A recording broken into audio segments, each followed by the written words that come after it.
Before you rock out to Queen's Fat Bottom Girls one more time, maybe consider that the lyrics are telling a different story than you've heard in the past. The first verse details sexual abuse. A young boy is seduced and molested by his older nanny.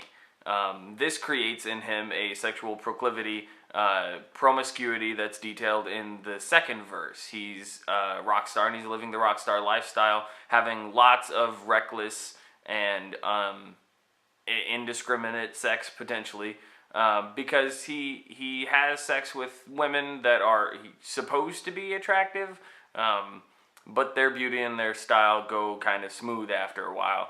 So he goes back to women who resemble the woman who molested him as a child.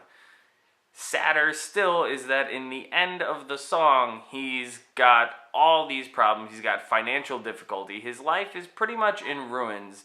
And the one thing that he cares about is that he is still having sex with women who resemble this one who molested him as a child. It's not an uncommon story. That kind of sexual abuse in young people often creates risky sexual behavior and that kind of proclivity. It's kind of a rigorous examination of what happens to a person who is sexually abused as a young person.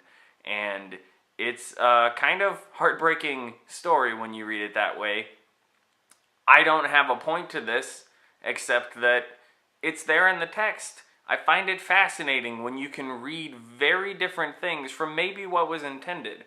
And I really like that. I do that to a lot of songs. Sometimes my coworkers and friends tell me I ruin things, but I just find it fascinating to examine things that often go unexamined. So when I hear Fat Bottom Girls now, I get kind of sad. I think that's okay.